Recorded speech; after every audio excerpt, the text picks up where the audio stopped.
Okay, so this mimer has been talking about the idea that there are three levels of our relationship with Hashem, and they're represented by three feminine family members.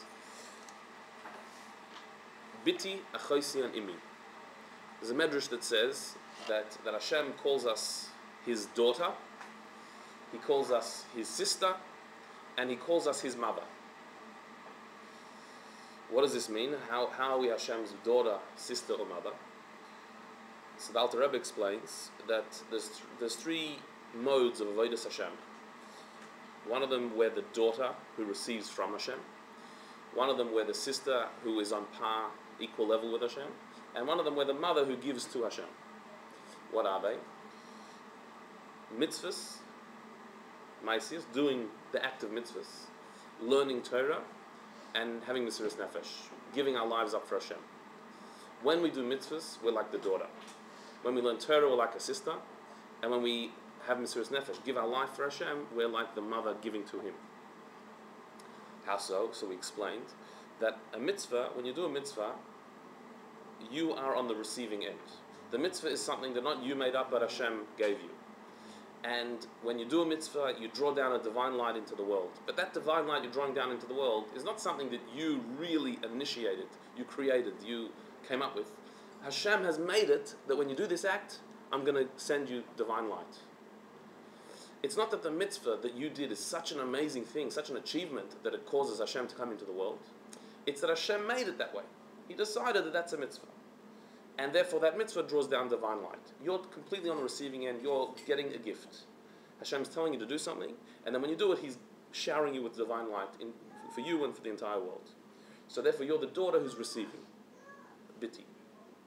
When you learn Torah, on the other hand, there you are actually participating in something. To learn Torah means to understand a concept, to imbue into your mind the divine wisdom. So there you're participating. You're understanding something. You're doing something that is holy. You're understanding a divine principle. So therefore that's called Achoisi, being a sister, seeing Hashem eye to eye, relating to Hashem. Where Hashem has come down into the wisdom of Torah and you have elevated your mind to understand it. So you're seeing eye to eye. That's being a sister.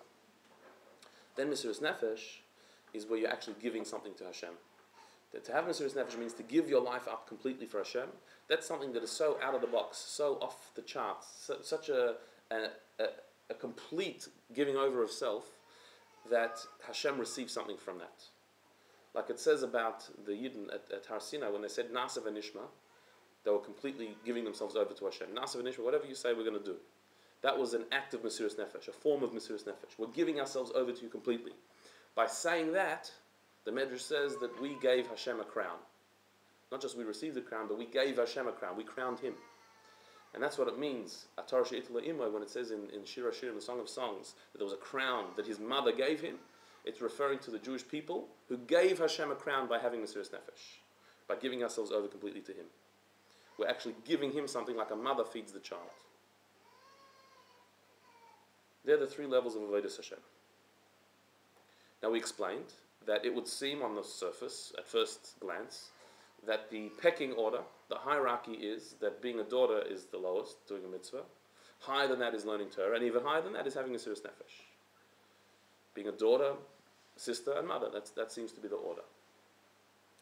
However, the Rebbe explained that really it's not like that. Really, in a way, you can look at it differently, the opposite way, that the highest is doing a mitzvah. Being a daughter is actually the highest. Why? So the Rebbe explained, because when you do a mitzvah, because what you achieve through the mitzvah is so not your achievement, so whose achievement is it? It's God's, it's Hashem's. The light that's been drawn down through a mitzvah, who created that? Who generates it? Hashem does. And any light that Hashem generates is going to be infinitely higher than a light that we generate. So while when you learn Torah, or when you have Mesiras Nefesh, you generate light, you participate there, you're a sister or a mother, but for that very reason, the light you're generating is not going to be as high as when you're the daughter, and the light you generate is not you generating, it's coming from Hashem. Because something that comes from Hashem is infinite, is on His level, not on your level. So therefore, in a way, the mitzvah creates a higher light than learning Torah or having Mesiras Nefesh. Precisely because it's not you that makes it, it's Hashem that makes it. More than that, the Rebbe said, there's another reason why a mitzvah is even higher, and that is because in a mitzvah, none of your ego can really be mixed in. When you learn Torah, or even when you have Mesiras Nefesh, you have achieved something. So therefore, your metzius, your existence, your self is involved. Whereas when you do a mitzvah, you can't take any credit. It's totally Him. It's Hashem's mitzvah, and the light that's created is from Him. There's none of you mixed in there.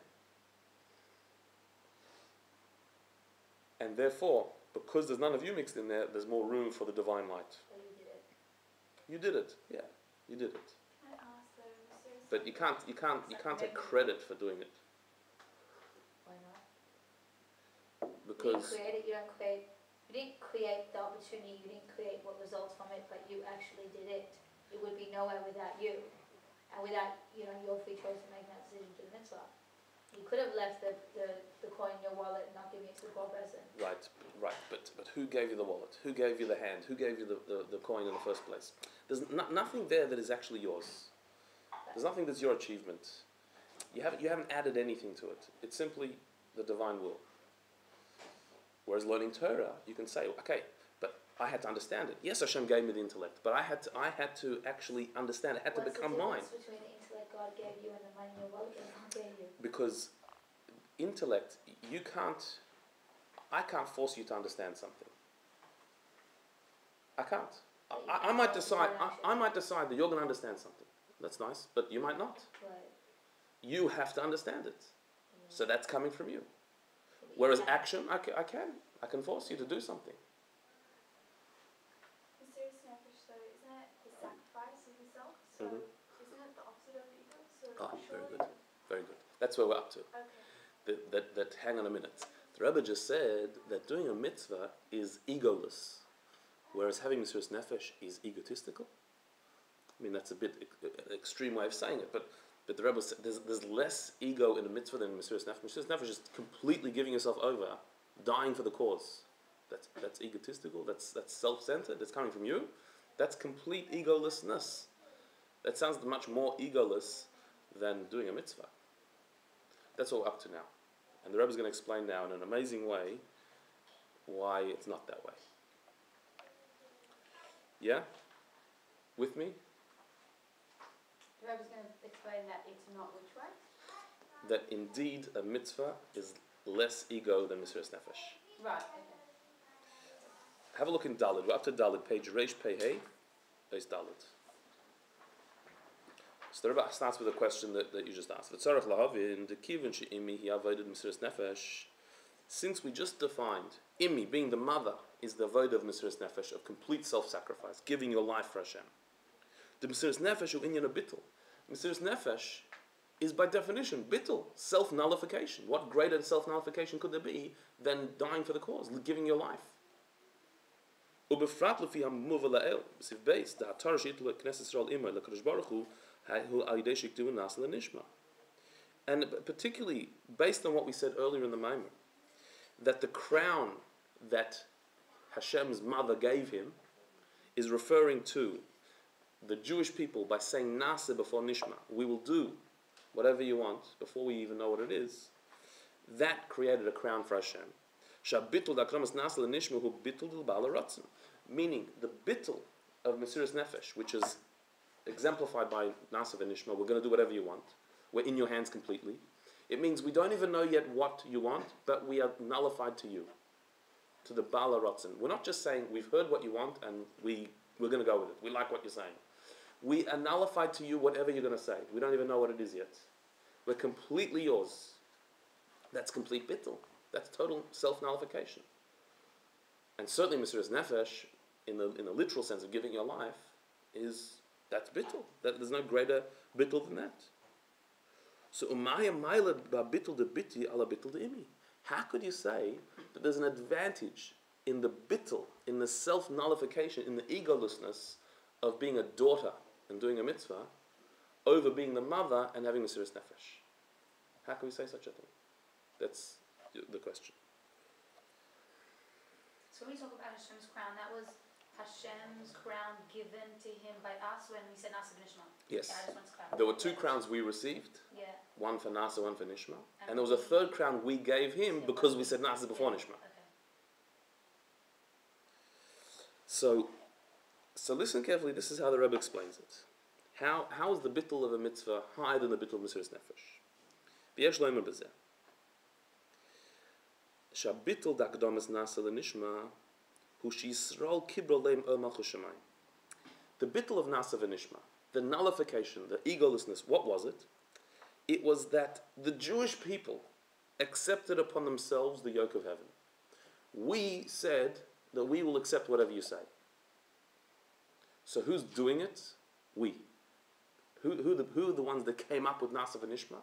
Who invented that phrase? We did. So it's bittul, but it's bittul that we came up with. V'lachein, so what?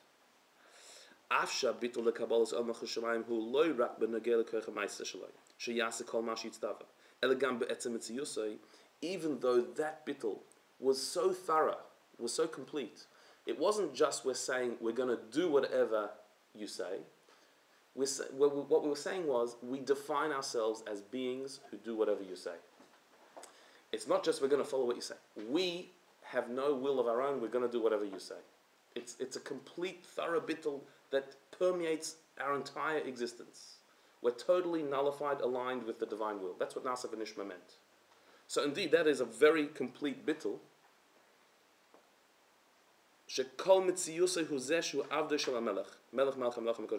What we were saying with Nasa v'Nishma was, our very identity is we are servants of Hashem. That's what we are. It's not just we're going to do what you say. We are beings who do what you say. That's our definition. That's our identity. That's who we are. That was the bittul of Nasa v'Nishma, which, unlike doing a mitzvah, when you're doing a mitzvah, you're not saying I'm a servant of Hashem. You're just doing what He wants. When you said Nasa v'Nishma, the bittul is I am yours. When you have Mesiras Nefesh, you die for the cause. It's I'm totally Hashem's. When you do a mitzvah, it's just I'm doing what Hashem wants. However, mikol makom. Hold on a minute. Mikol makom. Kivin shakabalas el malchus shamayim ba mitzad adam. But because the ol malchus shamayim, the acceptance of the yoke of heaven, that Nasa v'Nishma, that Mesiras Nefesh is, because it came from the person, it was initiated by us. We were the ones who said it. Shehu kibul alav lios avdei shel hamelech. That you are the one accepting upon yourself to become the servant of Hashem. In that bittul, your ego is mixed in. Your identity is there. Your metzius, your existence is there.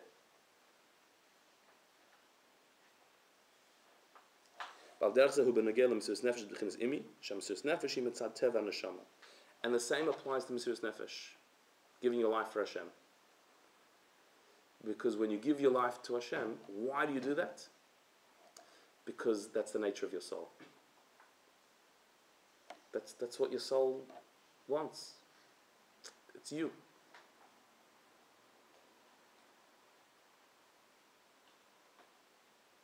I'm a bit lost. I don't get what we've just proven. Me too. I feel like we just did circular logic.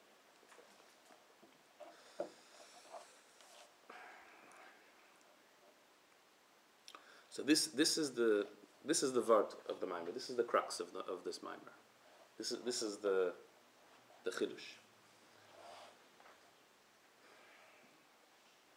When someone has Mesiras Nefesh, throughout Jewish history, there have been, sadly, many opportunities for people to have Mesiras Nefesh, to give their lives for Hashem. In the Inquisition, they were told, convert to Catholicism or die. And many people chose to die. To give their lives for Hashem.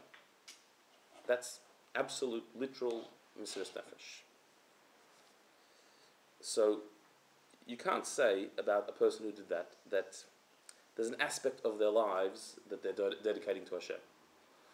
It's not like, a part of their life. Judaism is a very big part of their life.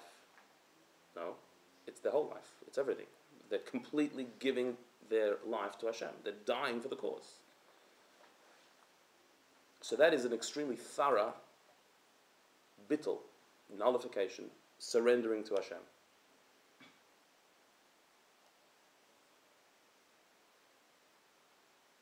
Whereas doing a mitzvah is, you did a mitzvah. Okay, you did a mitzvah, but what did you do yesterday? And what are you thinking about when you did the mitzvah? And what do you want to be doing? That's irrelevant. You're doing a mitzvah, it's only one act.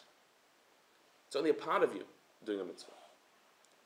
So on the one hand, it will be very clear that Mesiras Nefesh is far greater nullification, surrendering to God, than doing a mitzvah.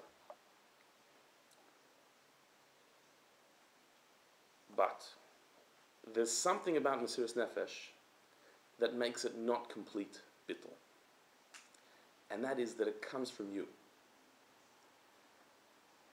Mesiras Nefesh is something that comes from you.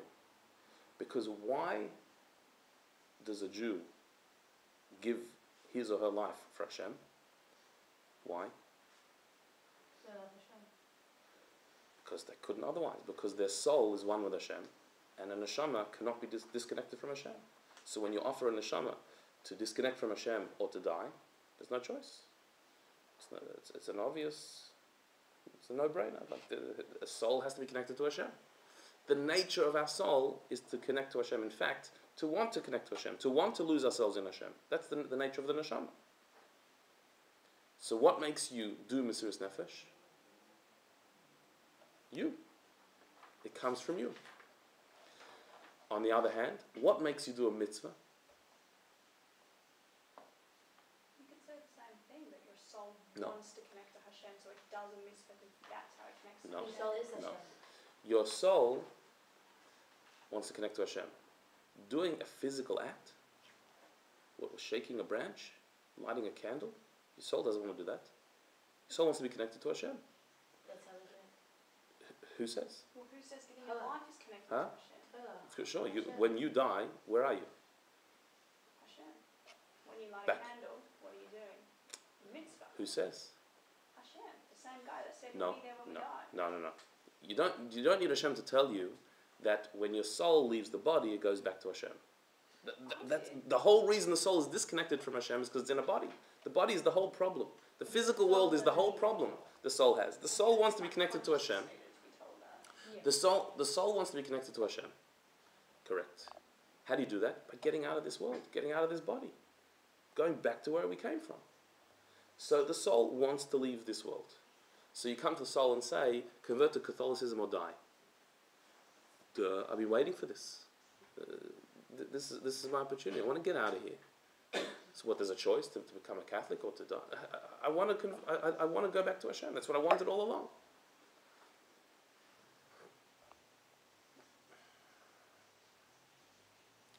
So Mesiras Nefesh is the soul's nature. That's what the soul wanted. But then you tell the soul, light a candle. It's not my nature. Oh, Hashem's telling me to light a candle? Okay. And Hashem's telling me this is how to connect to me in this world? Okay, fine. But the soul would never have come up with that. And a neshama would never have thought to light a candle, or to shake a lulav, or to put a scroll on the doorpost. That was not the neshama's nature. If Hashem tells me to do it, okay. But that's coming from Him, not from the neshama. The only reason you're doing a mitzvah is because Hashem came up with that. Hashem said to do that. That's totally coming from Him. I'm a bit stuck on that it's like common knowledge. The soul knows that when it leaves our body, it joins Hashem, but it's not common knowledge that doing mitzvahs. We're not talking about common knowledge everyone knows. We're saying that, But I mean, that spiritual common knowledge. The soul's common knowledge. like Tanya says, like a candle, the flame flickers upwards and it wants to jump off the wick. Why? Because fire is a heavenly thing that comes from up there and it just wants to go back to where it comes from. Everything wants to go back to where it comes from. The soul wants to go back to where it comes from. So it's constantly pulling us upwards. It's always trying to jump out of the body. The soul never wanted to be in the body. That's the soul's whole movement. Its whole nature is to jump out of the body. That's what it's always wanted. That's its innate nature. You don't need to explain to a flame that you know you come from up there. A flame naturally pulls to its source, like everything does. So our soul is always pulling to its source.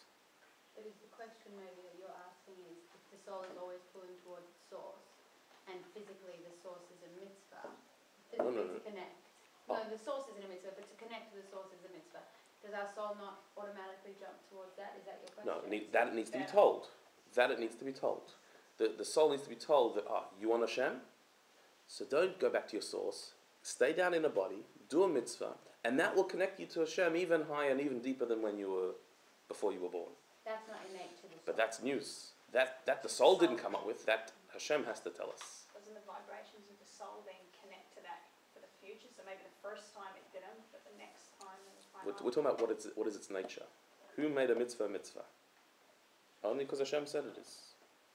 It's not that there's something about lighting candles that connects to our soul. No. It's something about what Hashem says. Because Hashem decided, Hashem said to do it. But there is when you do a mitzvah, it makes you want to do more mitzvahs. Like the feeling of connecting. That's to overcome your body. That's not for the soul. That's because our body resists. But every time you do a mitzvah, the body becomes less resistant. Okay.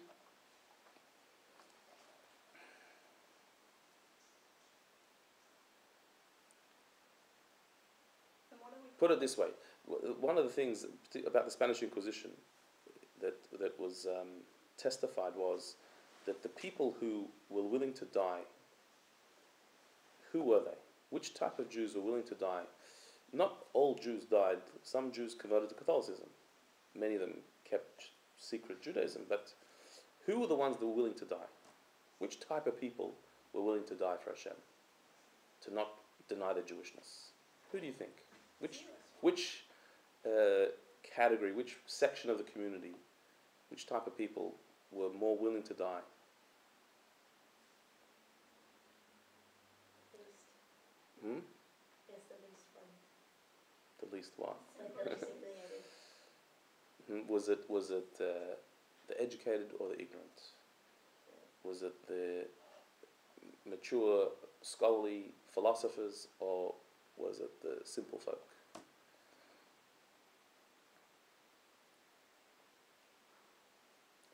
It was the simple folk. That were willing to die. They were more willing to die. So, because by that you're saying the simple folk have more ego?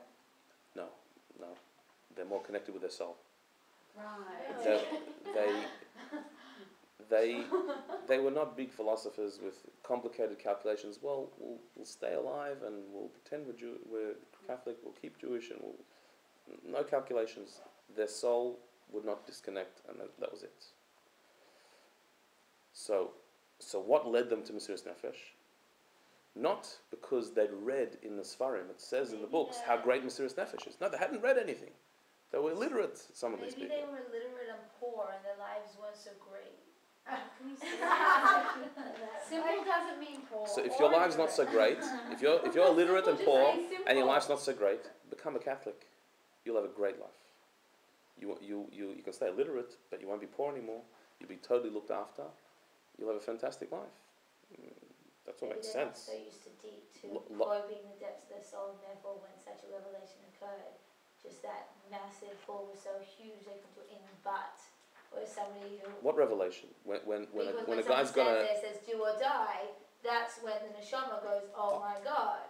So neshama. But maybe an educated person's neshama will not go, oh my God, because they've learned, they understand the process, they're expecting it to come, they're gearing up for it. You know, they may have previously... So they fail.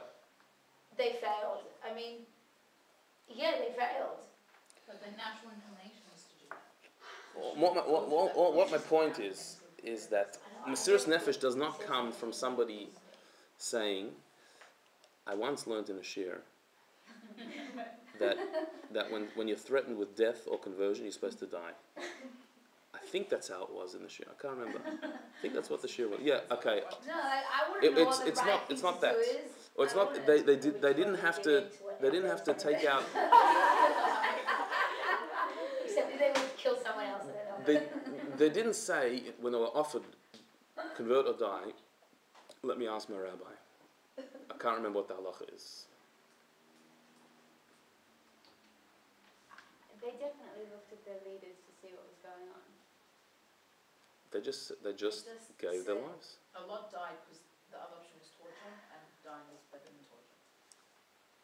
The other option was to convert. You just had to convert to Catholicism. Yeah, you just have to convert. No, after that, they started killing all the converts too. Can I just ask They a want to kill question though? the So one second. She's doing So, sweet teacher. To do a mitzvah, if you want to do a mitzvah, you need to consult the Sfarim. You need to ask your rabbi. You need to find out, how do you do this mitzvah? You need to do it. You don't just look into your soul and then do a mitzvah. What will your soul know about a mitzvah? You need to be told, what does Hashem want from you? And if you look into your soul and come up with a mitzvah yourself, it's not a mitzvah. You made it up. A mitzvah has to be according to halacha, which is something outside of you. A directive coming from Hashem. This is what I want. Mesiras Nefesh is not like that. Even though Mesiras Nefesh technically is a mitzvah. It's also written in the Torah to have Mesiras Nefesh. It's also a mitzvah. But it doesn't come from, it's a different quality of mitzvah because it doesn't come from the instruction book that this is what Hashem said to do. It comes from the nature of the soul. Could you not say? So therefore, when you do a mitzvah, it's totally not you. When you have Mesiras Nefesh, that really is you. Which you? We're talking about your neshama. We're not talking about ego. Normally we talk about ego meaning your bodily, physical, lowly personality. Here we're talking about a much higher, more refined level of ego. We're talking about the ego of the Nefesh Elokis, the divine soul. We're not talking about the lowly, egotistical person. We're talking about a very high level of ego. But it's you. It's your soul. Whereas a mitzvah is totally Hashem. It's not something you came up with at all. So therefore, if you're talking about bittul, if it's nullification that we're trying to measure here, so when you do a holy act that is your nature, like Mesiras Nefesh, the act is bittul. You just gave your life. That is bittul. The act is bittul, but the motivation of the act is you. So that's not called complete and utter bittul. Whereas when you do a mitzvah, so maybe the way you do the mitzvah is not with complete bittul, because your mind and heart might be elsewhere. You don't even want to do this mitzvah. So you're not totally bottled to Hashem, but for that very reason, so why are you doing the mitzvah if your mind and heart are elsewhere, if you don't want it? Because Hashem wants you to do it. So it's coming totally from Hashem. That is a complete bittul.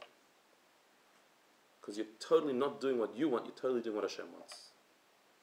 And that's a bittul that is deeper than the bittul of Mesiras Nefesh. And that's the last line of the page. Real bittul is when the bittul comes from the master, not from the servant. Not because you decide you want to be a servant, because the master says you're a servant. Na'aseh v'nishma was where we came up with this line. We want to be your servants. It's beautiful. It's bittul. But that's our bittul. That's something we created. A mitzvah is what Hashem created, what He gave us. That's total bittul. You just found that very quickly around. So now we're saying that the Mesiras Nefesh is higher. No. Because that is... Saying that when the master says you're a servant, that's higher, which is a mitzvah. Na'aseh v'nishma was what we said. We are your servants. Why? So this is slightly off topic. Maybe I should keep it to the end of the share.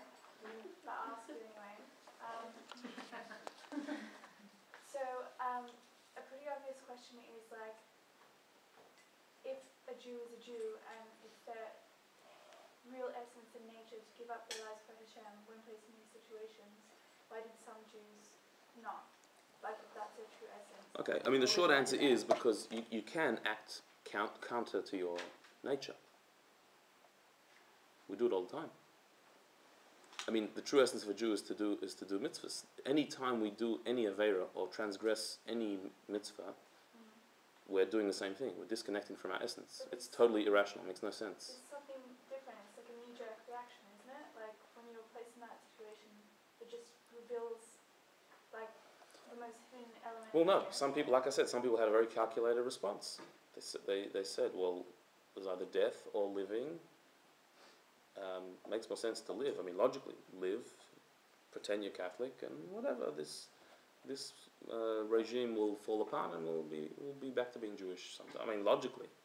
So if you approach it with logic, so then you can come to a different conclusion. Are you saying either one's right or wrong? Yeah, Mesiras Nefesh is right. That's the right So it conclusion. would make sense that the people that refine themselves and, studied Torah and did mitzvahs and connected close to their soul made a less spiritual Not necessarily. Not necessarily people. It wasn't necessarily. I mean, the simple people did mitzvahs as well. But the philosophers, the great thinkers, didn't necessarily come to the right conclusion. Yeah, I don't think simple people is definitely simple people. Simple The doesn't mean people who definition didn't keep of, like, mitzvahs. lower. It's just people that don't think about things as much. Less Not as sophisticated. thought So out. we're not talking simple in spirituality, we're talking simple in cognition. Okay. Yeah. I often think it's simple, more simple, more Ignorance. little, even. Mm. Which doesn't work in line with this so much. Don't be smart. More simple, more bittul. But I think that's more just what bittul, and then Mesiras Nefesh is not so That was bittul. That was bittul. But not more. That was the right thing to do. Right. But we're saying doing mitzvah. What the Rebbe's achieved here is he's what he's just said in this mimer is an unbelievable thing. Is that when you do a mitzvah, when you do a mitzvah, you're doing something higher than Mesiras Nefesh. It's an unbelievable thing. I mean, for all generations, the greatest thing that a Jew did was die for being Jewish. Like, what an amazing level to reach. And now the Rebbe's just said, yeah, it is, but even better than that is doing a mitzvah. Even higher than that is doing a mitzvah. That's even more bittul. It's even more nullification to Hashem. To live being Jewish, not to die. It's unbelievable. Because dying is the cop-out way. It's not a cop out. No, but like you haven't. It's No, the no, Shabbos no. real No. essence to go back to Hashem by saying, I'm going to stay here and keep trying, isn't he? When you're faced with convert or die, dying is the right choice. Right. We're saying because we, Baruch Hashem, have not been faced with that choice, and God willing will not ever have that choice, but we're every day faced with a choice, do a mitzvah or not do it. And that choice that we make every day to do a mitzvah is achieving something as great and greater than having Mesiras Nefesh. Top of the next page. V'yesh loimer. D'zeu ma shekasa ki li b'nei Yisrael avadim. Avadeihem asher tzeises ha'meretz Mitzrayim. With this we can understand a pasuk that says, Hashem says, ki li b'nei Yisrael avadim, because the Jewish people are for me slaves or servants. Avadeihem, they are my servants, asher tzeises ha'meretz Mitzrayim, because I took them out of Mitzrayim. What's it saying here? That because the Jewish people are servants to me. They are my servants because I took them out of Egypt. Meaning, what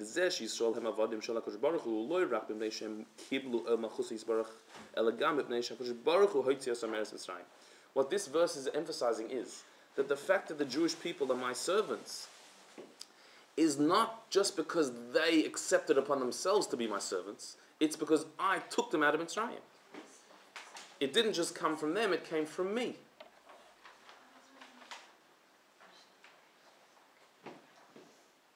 They had to be my servants because I took them out of Egypt. The whole Pesach is the whole Seder, everything about Pesach is emphasizing that Hashem took us out. If Hashem wouldn't have taken us out, we'd still be slaves in Egypt.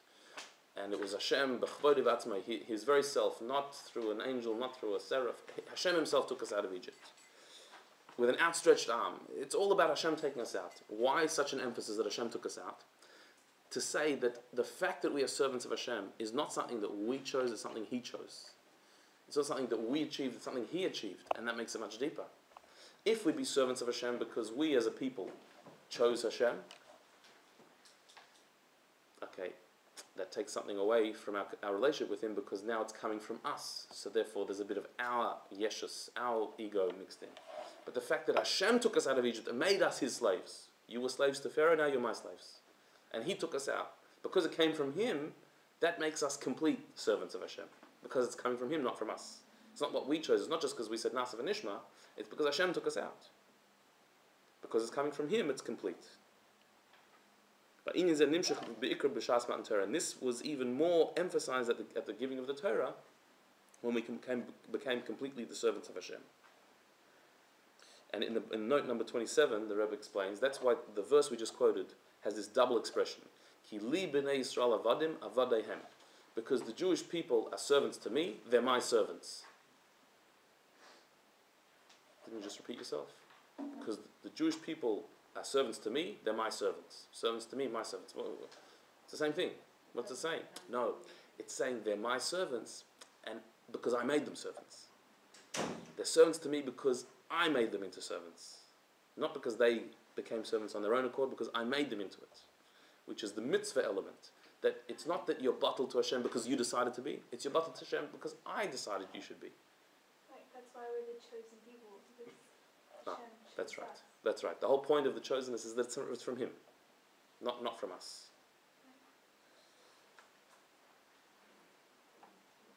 There's a few like flips on their head there that I feel like if we were taking a different angle on this year, we could equally be as emphatically passionate the other way. Like the example would be Rabbi Akiva, like being so overwhelmed by the fact that he could do this one amazing mitzvah of Mesiras Nefesh. And if we were studying the story of him, we might flip it on the head to come out that way.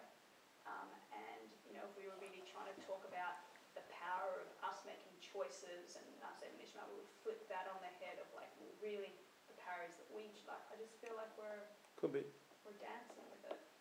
Could be, and that's fine. That's the way Torah is. That there's this aspect and there's that aspect, and they're all true. But then how do you take strong messages to live by? Everything. Well, whose position are you in now? Are you in Rabbi Akiva's position of having, being tortured? Like, if that's the position you're in, so you have to say, so what's the avodas Hashem in this situation? Here, what the Rebbe is saying is our avodas Hashem on an everyday level doing mitzvahs. This is the message. This is why we have to look at it. Of course, Mesiras Nefesh has an advantage, and Torah has an advantage. And each one. Choice and free will. Yeah. But this is an all-encompassing message. This is saying that our main avoda is biti, is being the daughter, which means that you're just receiving the mitzvah, you're receiving the light that comes down from it. It's totally not you. It's totally coming from Him. In one of the notes at the bottom, 28, the Rebbe points out that even in halacha this is reflected in the laws of servants and slaves, avadim. But there's two types of slaves. There's a slave that sells himself into slavery, and there's a slave that the Beis Din sells him into slavery. In halacha, this is mentioned.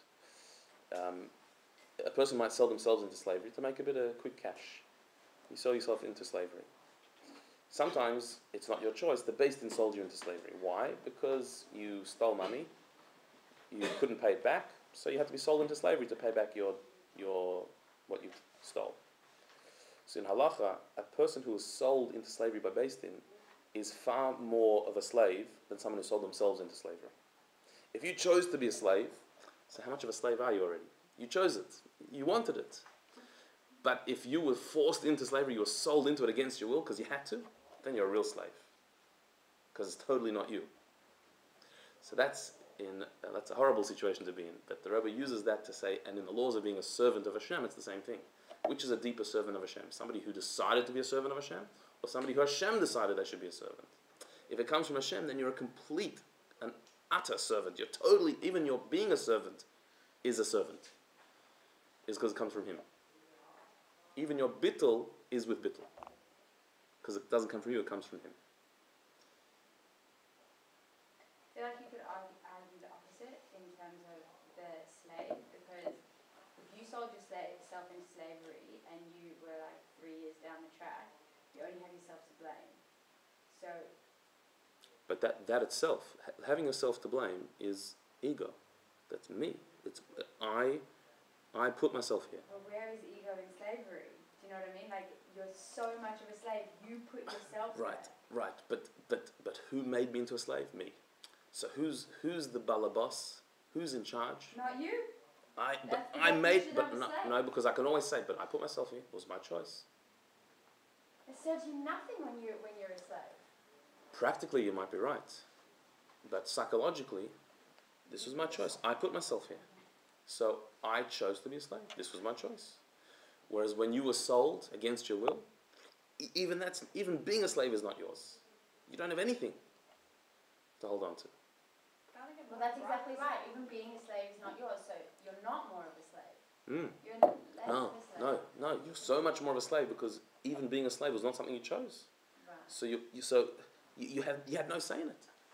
So that's more of a slave. But you're saying we're slaves of Hashem, right? Yeah. But why do we say every morning, thank you for not making me a slave? Of somebody else. But of him we don't mind. That's fine. That's great. Fantastic. You don't mind me. Avodahem. Even being a girl chose the name, it's alright. Okay. Not by IVF. This also, the Rebbe says, is why it says at the beginning of the Aseret Dibros. It says, Anoich Hashem Elokecha asher tzeisecha me'eretz Yisrael. I'm the Lord your God who took you out of Egypt. So everyone asked the question, all the commentaries, why does it say, I'm the Lord your God who took you out of Egypt? Well, I'm the Lord your God who created heaven and earth. Took you out of Egypt was a nice recent piece of history, but if you're introducing yourself as the Lord, so God was the one who took us out of Egypt. He's the one who created the entire universe. No, the point is that in giving the Torah, Hashem says, I'm the one who took you out of Egypt. Meaning, I'm giving you the Torah now, but why am I giving you the Torah? Not because you said Nasiv and Nishma, not because you said Yahweh, because I took you out of Egypt. I made you my servants. I'm the one who took you out. So therefore, your acceptance of the Torah is coming from me, not from you, because I took you out of Egypt. Your connection with me is from me, not from you. So the whole basis of our relationship with Hashem is from Hashem, not from us. And therefore it's complete bittul, it's dara, it's total.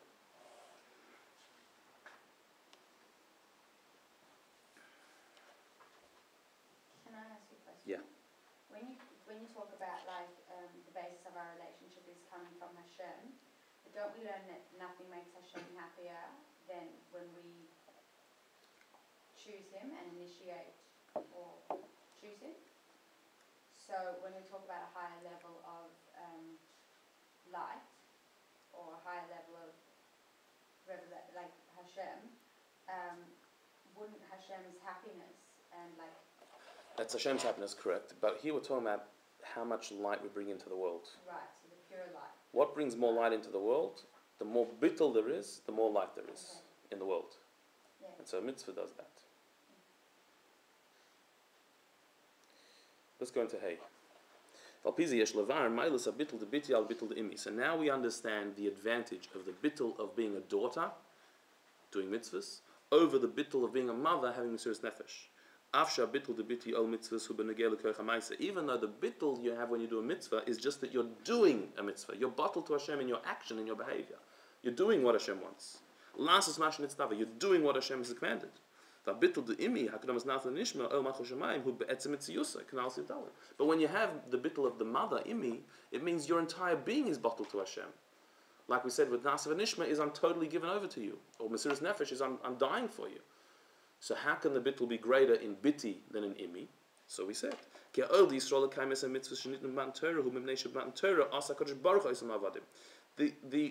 the yoke that the Jewish people accepted upon themselves to do mitzvahs at Matan Torah was because at Matan Torah Hashem made us into His servants, which is a mitzvah bittul. That is real bittul, because Hashem made us into servants, not we, Hashem.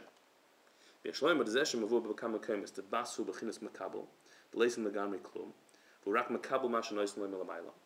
so we can say with this that the fact it's explained in several other places in Chassidus that the daughter represents the person who is on the receiving end completely, has nothing of their own, is just being given from the parents everything that they need. What does it mean? So we have a much deeper understanding of that now, what a daughter is.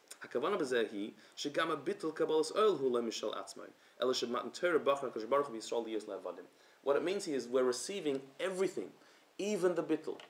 Even our nullification to Hashem is being received from Hashem. That's the avodah of biti, where everything comes from Hashem, even our relationship with Hashem comes from Hashem. That's total bittul. Now listen to these brackets at the bottom here. This is an amazing point now the Rebbe says. We can connect this with something we started at the very beginning of the Maimer with. That Bas Tzion, in the verse of the Haftarah of Parshas Baloscha, which is what this Maimer is based on, Bas Tzion, the daughter of Tzion, refers to the Jewish people in Golus, in exile. You remember that? Bas Tzion, when are we called Bas Tzion, the daughter? When we're in exile. Because when is the avodah of being a daughter most revealed? In exile. When we're in Golus, that's when we're the daughter even more. Why? As explained elsewhere, in the time of Golus, of exile, and particularly in the last generation of exile and the first generation of Mashiach, the concealments of the divine are so intense, are so great. To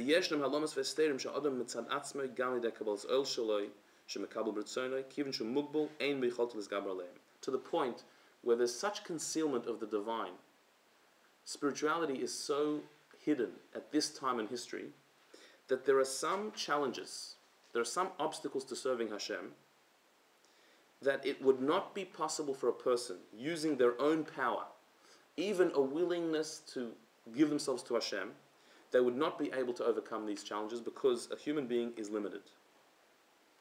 And therefore those challenges are impossible to overcome. And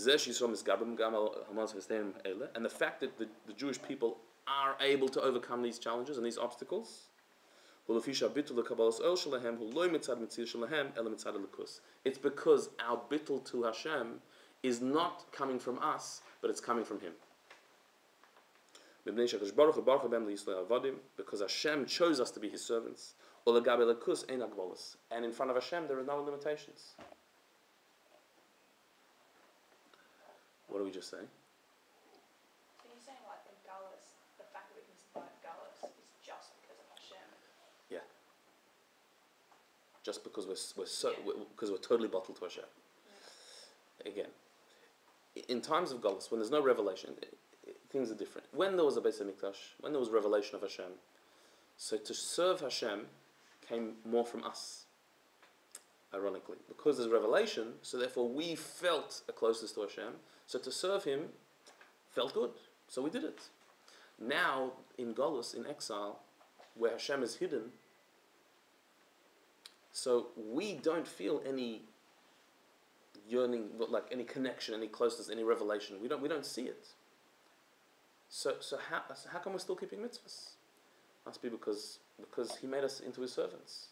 And so it doesn't matter what state we're in, we're still going to serve Him. We're still going to serve Him. And particularly at the end of exile, the concealment of the divine is so powerful, is so strong, that there are certain spiritual challenges around today that are impossible to overcome, humanly impossible to overcome. It wouldn't be possible, it would make no sense. It's not feasible for us to survive spiritually now. It's just not, it can't work. Logically, humanly possible.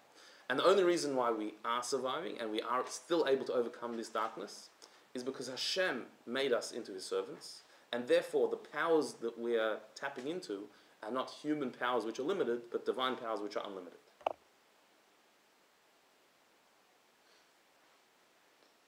One of the great tzaddikim, the Rizhiner Rebbe, said that in the end of Golus, he visioned that the generation at the end of Golus, that their challenges will be so difficult that to stay connected to Hashem, to stay loyal to Yiddishkeit in the end of Golus, he said, will be like climbing a flat wall. That will be their challenge. There'll be a flat wall and you have to climb up it. There's nothing to grab onto. There's nowhere to hold onto, and you have to climb up a flat wall. It's not possible. You can't do it. The challenges are impossible now. Humanly impossible. But because we have Hashem's bittul, because He made us into His servants, so So we'll climb up a flat wall.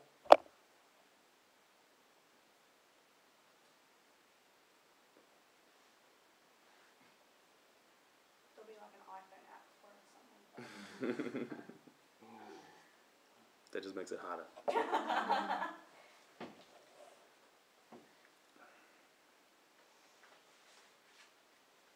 I just ask a little bit of history? The Rabbi said this in 1990, which was like...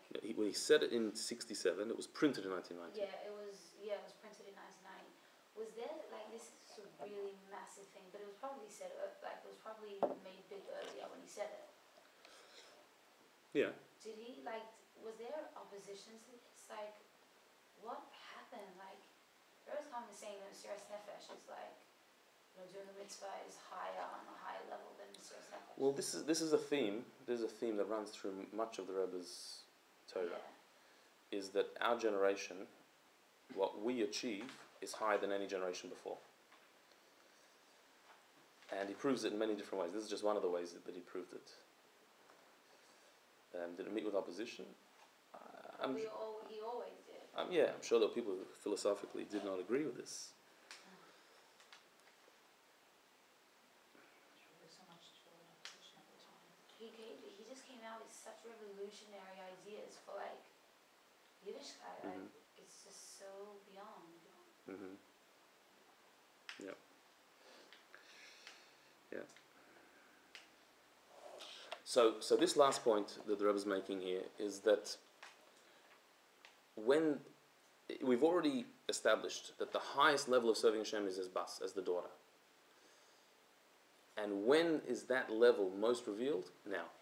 In all of history, now. Because now the fact that we're still connected today, that's a divine thing. That's coming from Him. It's us. We're doing it, but it's only because we've got divine powers. Because it wouldn't be humanly possible to stay connected now.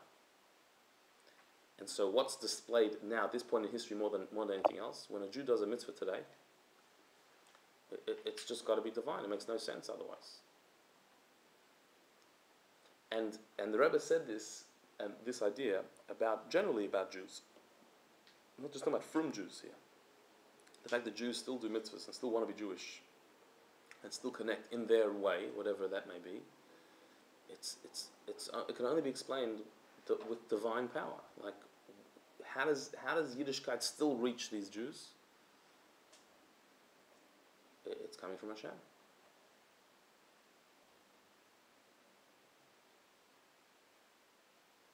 It's so not them.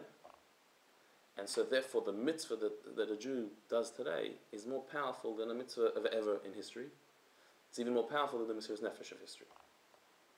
Like the Rebbe once said, that when a Jew leaves his golf game early on Yom Kippur and drives to shul, parks around the corner, and as he's about to walk into shul, extinguishes his cigarette and walks into daven, that's unbelievable. This is an incredible mitzvah that can't be compared. No generation before could compare to such a mitzvah. Because on the surface, this guy is a smoking golfer on Yom Kippur. That's what he is. That's normal.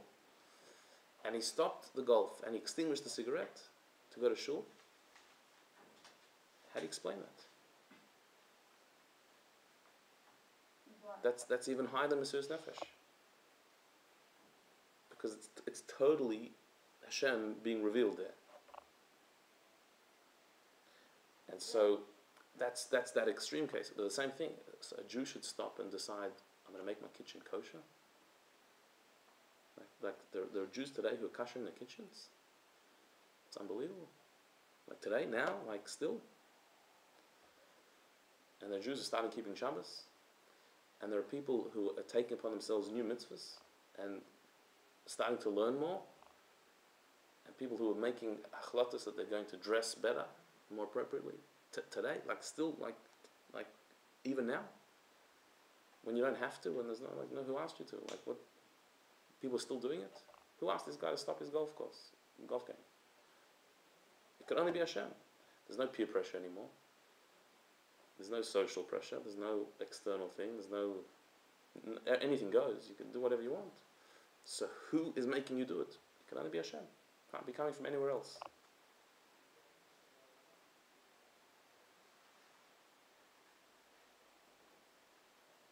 That's the level of bittul. But anything that we are doing, it's not really because we're doing it. It's because Hashem's helping us to overcome a challenge to it. So we can't really... You can say that about anything. I know, but... Like Hashem runs the world, so you don't really have any choice, but at the same time... Does it mean It's that an our argument mitzvahs in this generation are different? Because...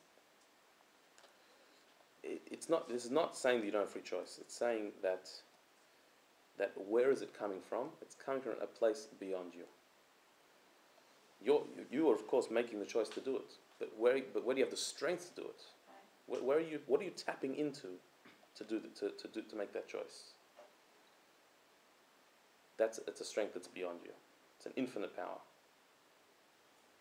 Because if it would be up to your strength, how could you possibly do it? What's making you do it? Whereas all the previous generations, to keep Torah mitzvahs for a Jew, it made sense. I mean, what else you can do? That's what Jews do. To leave it was an effort. To be weak in observance, what for? Like what? Whereas today, to do it, what for? Why are you bothering? You can get away with not doing it. So why are you doing it? It's only from Hashem.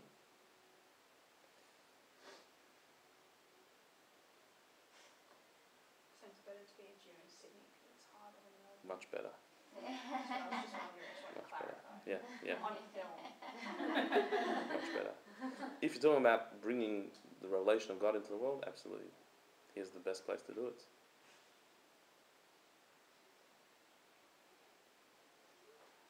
For sure.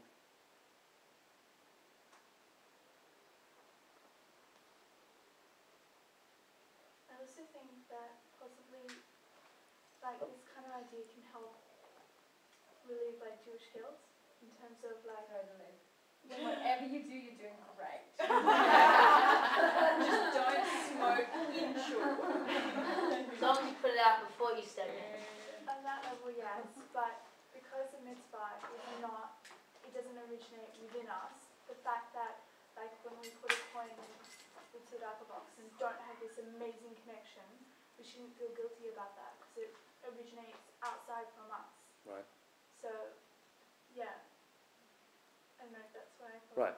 Correct. So it's not about your feeling, it's about It's not what you about just like did. constantly being inspired or moved or like, yeah, that doesn't mean you're a more spiritual being if you feel that So way. where do spiritual experiences come from? You know, when you feel spiritual, or you have a spiritual feeling, where does that come from? Is it placebo or is it real?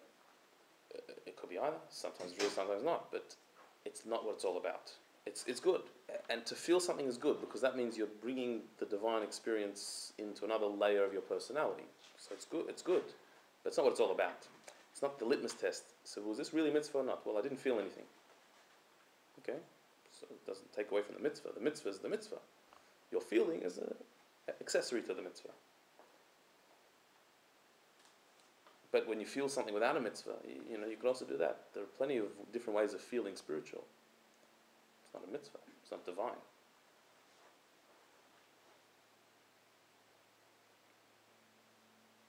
But if we say that we are our neshama is connecting to Hashem more and more every time we do a mitzvah, if you can access that, it is there, that feeling. Like, what I'm trying to say is, it is there for you to tap into, if you are so inclined. Yeah, but it's not the point. No. Yeah. But it does make it easier to do it again. For me. We used to saying washing the vasa every single morning, doing it every single day, the rest of your life. Like there's like a lot of times it's just seen as a mundane thing, like quickly do it and do you know what I mean? Like I don't know, to like constantly have that inspiration and I know that feeling of like divine revelation and doing something spiritual right in this moment. If you don't feel that every single day of your life, you're still doing you know, the point. It's not like, Right. like I said, that. And you could even gain inspiration from the fact that here I'm doing something that I'm not inspired to do.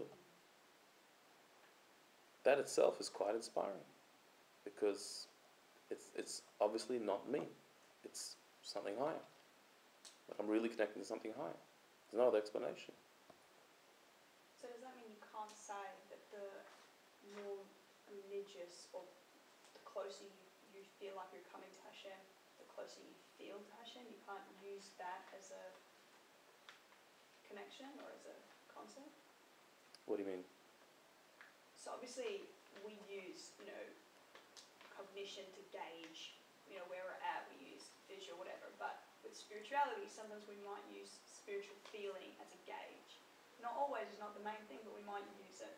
So the idea would be that the more religious you become, the more spiritual experiences you should be having or could be having.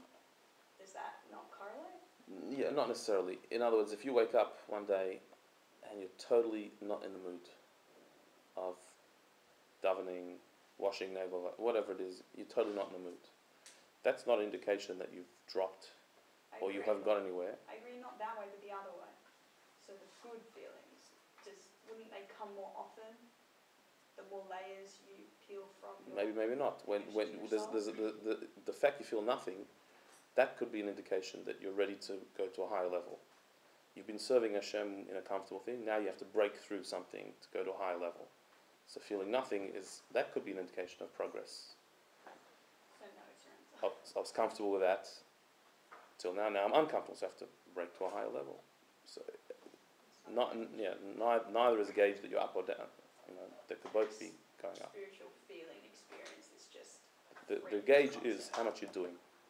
Am I doing my fullest? That's the right place to be. All right.